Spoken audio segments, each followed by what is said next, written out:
Hello everyone, Radhe Radhe. आज आप लोगों का एसएफएम का पेपर कंप्लीट हो चुका है, तो अपन इस पेपर का रिव्यू करेंगे आज। एंड साथ में अब आपको 1.5D में ऑडिट को किस तरीके से प्रिपेयर करना है वो भी मैं आपको इस वीडियो में बताऊंगा। सबसे पहले पेपर की बात कर लेते हैं एसएफएम का, जो आज आपने दे के आए हो। ये पेपर जो है, इसमें थियरी जो आई है वो आज थोड़ी अबो एवरेज आई है। जो रिमोट एरियाज हैं थियरी के, उनमें से आईसीए ने थियरी पूछी, जैसे interest rate risk management chapter के 2 थियरीज आई। उसके अलावा एक थ्योरी आपकी फॉरेक्स में मनी मार्केट हेजिंग से रिलेटेड आई, बट वो बेसिक थी, but above average upon theory को बोलेंगे क्योंकि रिमोट एरिया से पूछी है इंस्टीट्यूट ने। और प्रैक्टिकल जो क्वेश्चन था वो पेपर में ईजी था, ऑलमोस्ट कॉपी पेस्ट क्वेश्चन थे। मॉड्यूल से बात करो या अपना क्वेश्चन बैंक जिसने भी किया था उसमें तो कॉपी पेस्ट से कोई एक आध क्वेश्चन में 1-2 एडजस्टमेंट्स नए उन्होंने जरूर डाले थे, बट पूरा ऑलमोस्ट पूरा इजी था प्रैक्टिकल पोर्शन। तो इस कारण जो पेपर है वो ओवरऑल एवरेज पेपर की कैटेगरी में ये आता है, जो आज आप देख के आए हो। ये पेपर पूरा का पूरा एबीसी एनालिसिस के अकॉर्डिंग है, जो मैंने आपको एबीसी एनालिसिस शेयर किया था। तो अगर किसी ने इसे फॉलो किया होगा तो उसका पेपर अच्छे से हुआ होगा, क्योंकि ए कैटेगरी का जो पोर्शन है वो 88 मार्क्स का है, बी कैटेगरी इसमें अराउंड 16 मार्क्स की आई है, और सी कैटेगरी 12 मार्क्स। सी कैटेगरी 12 मार्क्स भी कौन है? वो थियरी, जो अलग अलग रिमोट एरियाज वाले चैप्टर से 3 क्वेश्चंस हैं, तो वो सी कैटेगरी में है। बाकी ए और बी से है, और ए कैटेगरी ही जिससे अच्छे से करी होगी 88 मार्क्स का वहीं से कवर हो गया था। इसके अलावा एबीसी एनालिसिस वाले वीडियो में मैंने पूरी डिटेल्ड इंपॉर्टेंट क्वेश्चन की लिस्ट दी थी क्वेश्चन बैंक से। सारे के सारे क्वेश्चन इंपॉर्टेंट क्वेश्चन की लिस्ट से हैं, तो जिन्होंने भी इंपॉर्टेंट क्वेश्चन अच्छे से करके गए होंगे उनको सारे क्वेश्चन देखे हुए मिले होंगे। इसके अलावा जो मैराथन था उसमें भी अपन ने मैंने सारा आपको पूरी एसएफएम रिवाइज करवाई थी, सारे अपने टॉपिक्स रिवाइज करे थे प्रैक्टिकल वाले, और उसमें कुछ मोस्ट इंपोर्टेंट चीजें भी मार्क कराई थी, क्वेश्चंस, और उनको सॉल्व भी करा था। उसमें से भी 3-4 क्वेश्चंस पेपर में आपको देखने को मिले हैं जो मोस्ट इंपोर्टेंट मैंने बताए थे। तो एक बार चलिए पेपर का रिव्यू करते हैं। इसमें मैं आपको ओवरऑल अगर बताना चाहूं तो फॉरेक्स, डेरिवेटिव, मर्जर और इंटरनेशनल फाइनेंशियल मैनेजमेंट, इनके एक एक क्वेश्चन आपको देखने को मिले हैं। मेजर जो इस चैप्टर इस पेपर में क्वेश्चन पूछे गए हैं वो सिक्योरिटी वैल्यूएशन और पोर्टफोलियो चैप्टर से पूछे गए हैं, मेजर क्वेश्चन।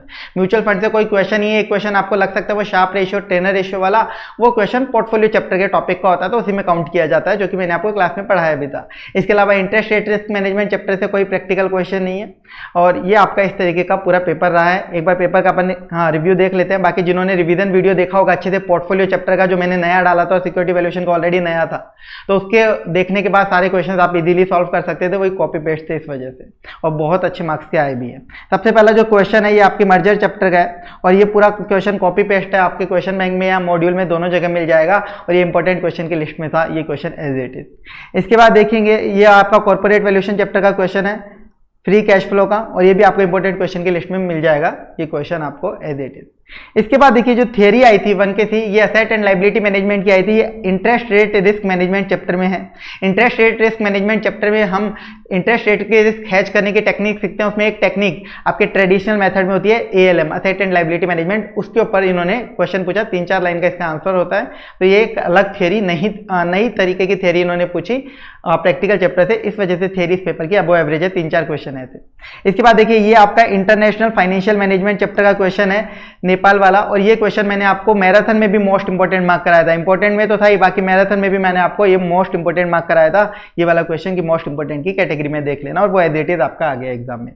इसके बाद देखिए इसमें फिर आपका ये क्वेश्चन है फॉरेक्स चैप्टर से, एक सिंगल क्वेश्चन है, बिल्कुल बेसिक सा क्वेश्चन है, जो इंपॉर्टेंट क्वेश्चन की लिस्ट में आपको मिल जाएगा। इस तरीके का क्वेश्चन, एक क्वेश्चन अपने पास अपने क्वेश्चन बैंक में वो सेम डिट्टो आ गया एग्जाम के अंदर, बिल्कुल इजी होता है।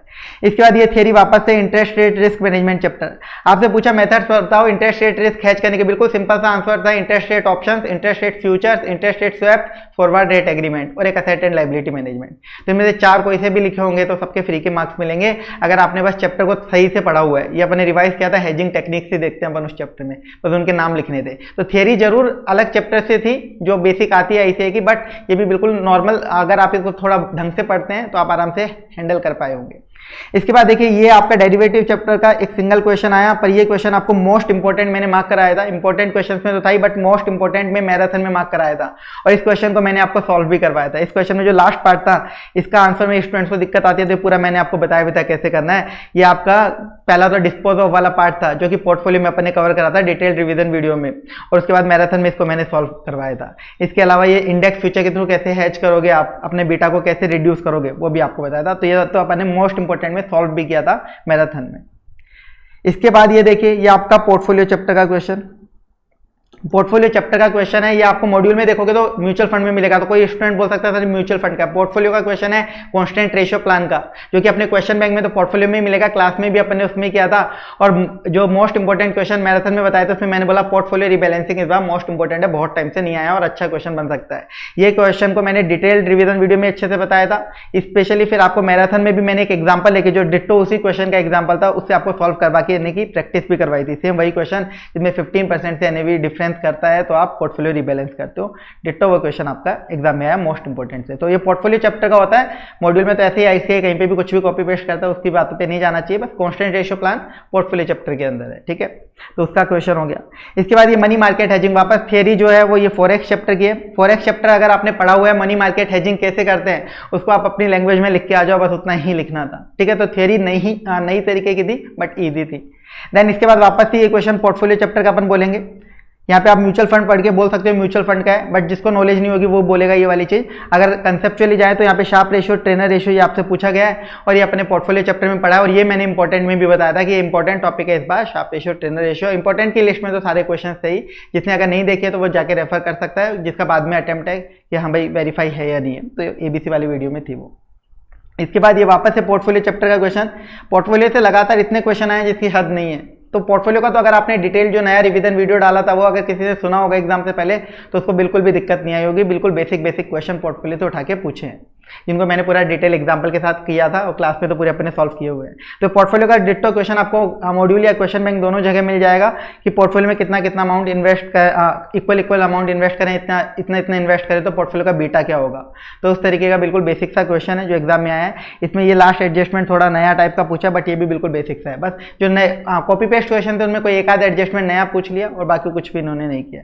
देन फीचर्स ऑफ सिक्योरिटाइजेशन, ये बिल्कुल रटा हुआ क्वेश्चन होता है आपका सिक्योरिटाइजेशन चैप्टर का। तो ये आपका थियरी ए कैटेगरी वाले चैप्टर से है। इसके बाद ये वापस से पोर्टफोलियो का क्वेश्चन। तो पोर्टफोलियो से तो ज़्यादा ही प्यार कर लिया इस बार इंस्टीट्यूट ने। पोर्टफोलियो का एकदम बेसिक क्वेश्चन कि कितने आपके पोर्टफोलियो में कॉम्बिनेशन बन सकते हैं वो बनाओ जिसमें हाईएस्ट रिटर्न आए रेशियो देके। और इसके अलावा दूसरे केस में इन्होंने दे दिया कि इस तरीके से इन्वेस्ट कर रहे हैं, पोर्टफोलियो की रिटर्न और बीटा निकाल दो। मतलब इससे ज़्यादा बेसिक क्वेश्चन क्या होगा। तो बिल्कुल बेसिक सा क्वेश्चन ये पोर्टफोलियो में वापस पूछा इन्होंने।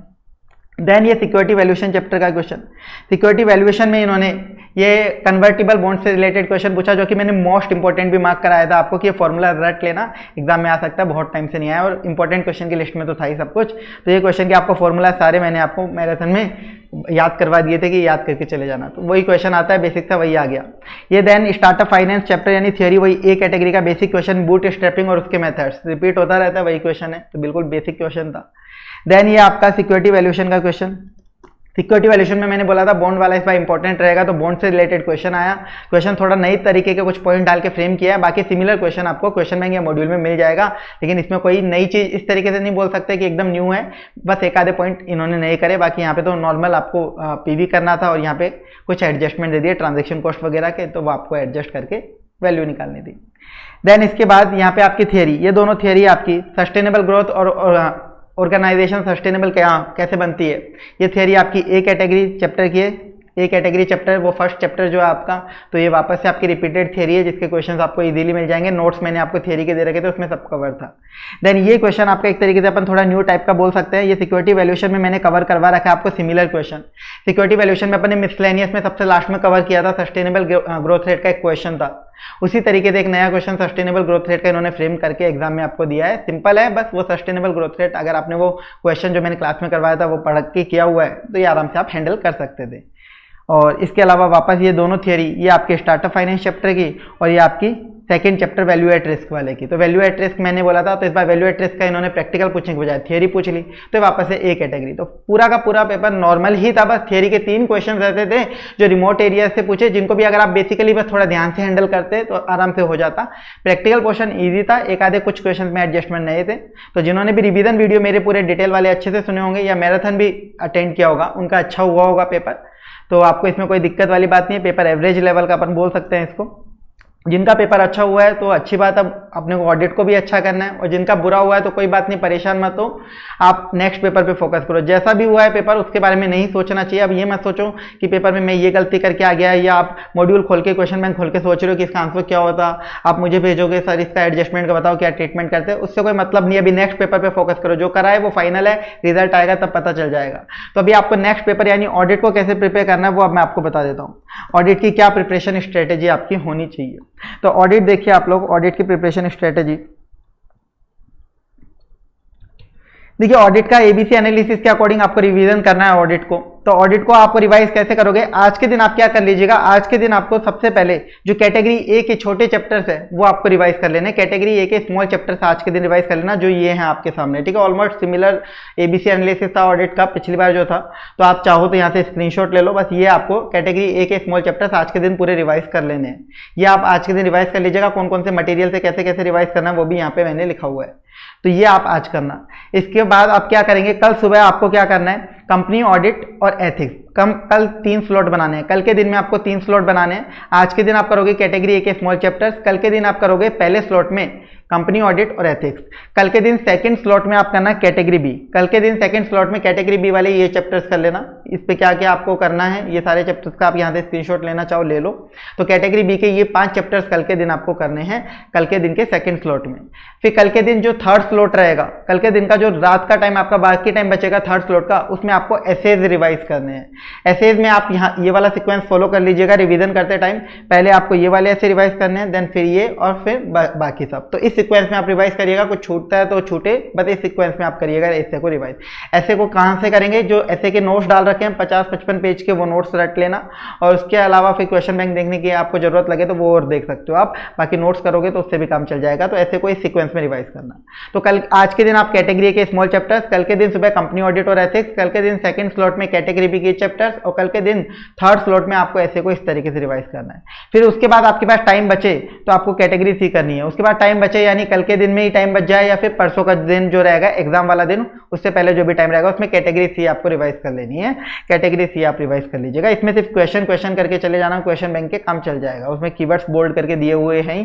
क्वेश्चन बैंक आपका फ्री रिसोर्सेज में हमने वेबसाइट और टेलीग्राम पे शेयर किया हुआ है ऑडिट का, तो वो आप रेफर कर लेना। तो आपको परसों के दिन टाइम बचे तो आपको ये करना है कैटेगरी सी, ठीक है। कल के दिन बाद में टाइम बचे सब करने के बाद, और परसों के टाइम आपको ये कर लेना है। और अगर टाइम नहीं बचे तो कोई बात नहीं, कैटेगरी सी छूटे तो भी छूट जाए, बाकी मेन कैटेगरी ए और बी कवर करना जरूरी है। और फिर उसके बाद भी कोई स्टूडेंट ऐसा है जिसकी अच्छे से प्रिपरेशन हो रखी है और फिर परसों भी उसको एक्स्ट्रा टाइम मिल जाए सब कुछ रिवाइज करने के बाद, तो परसों के दिन जब आपका एग्जाम हो, पेपर से पहले ऐसे के जो नोट्स है ना 50 पेजेस को, उनको एक बार और गो थ्रू करके चले जाना। ऐसे के जो नोट्स हैं 50 पेजेस को, उनको एक बार और गो थ्रू करके चले जाना। तो ऑडिट को आपको कैसे करना मैं यहाँ पे लिख देता हूँ। आज के दिन आपको कैटेगरी ए वाले चैप्टर्स करने हैं, स्मॉल चैप्टर्स, कैटेगरी ए के स्मॉल चैप्टर्स आज आपको करने हैं। कल आपको 3 स्लॉट में दिन को बांट लेना है। सबसे पहले तो कल के दिन आप क्या करोगे, कंपनी ऑडिट प्लस एथिक्स। कल के दिन सेकंड स्लॉट में आप करोगे कैटेगरी बी चैप्टर्स, और कल के दिन थर्ड स्लॉट में आपको एसेस करने हैं, और वो सीक्वेंस मैंने आपको बता दिया। कैटेगरी एबीसी मैंने आपको दिखा दिया, बाकी पिछले अटेम्प्ट जैसा सिमिलर है, नहीं तो यहाँ पे आप स्क्रीनशॉट ले लेना वीडियो में पीछे जाके। इसके बाद आपको एग्जाम वाले दिन आपको कैटेगरी सी रिवाइज करने का टाइम मिल जाए तो वो रिवाइज कर लेना, नहीं तो आप एसेस के नोट्स को वापस से रिवाइज कर लेना, ठीक है। वो आप अपने अकॉर्डिंग कर सकते हो। तो ये आपको ऑडिट को फॉलो करना है इस तरीके से। ऑडिट को इस तरीके से रिवाइज करिएगा, ऑडिट अच्छे से हो जाएगा। ऑडिट में कीवर्ड्स मैटर करते हैं, एग्जाम में बस ध्यान रखिएगा कीवर्ड्स अच्छे से लिख के आना, ऑडिट के अंडरलाइन करके आना, क्योंकि एग्जामिनर कुछ नहीं देखता है, एग्जामिनर हवा में काम करते हैं। तो आप एकदम खुला लिखना, पॉइंट्स में आंसर लिखना पैराग्राफ की बजाय, ताकि एग्जामिनर को डायरेक्ट कीवर्ड दिखे, और कीवर्ड को आप अंडरलाइन करके आना, अच्छे से खुला प्रेजेंट करके आना, तो आपको मार्क्स मिलेंगे। बस कीवर्ड्स लिखना इंपॉर्टेंट प्लेस रखता है ऑडिट के अंदर। तो इस तरीके से रिवाइज करिएगा ऑडिट को, कोई दिक्कत हो तो बता दीजिएगा। और इसके अलावा एसएफएम का पेपर का मैंने बता दिया, नॉर्मल एवरेज पेपर था, पूरा कॉपी पेस्ट रिवीजन वीडियो जिन्होंने भी फॉलो करा होगा इंपॉर्टेंट लिस्ट, तो उसका अच्छे से हो ही गया होगा। और जिसका भी दिक्कत हुई है तो अब वो पिछला जैसा भी पेपर हुआ उस पे से दिमाग हटा के नेक्स्ट पेपर पे फोकस करो कि इसमें अपन रिकवर कर ले मार्क्स, जो अपने पिछले पेपर में अपन ने गलती कर दी तो वो यहाँ से आप कवर करने की कोशिश करो। तो आज की वीडियो में बस इतना ही। Thank you so much. Radhe Radhe.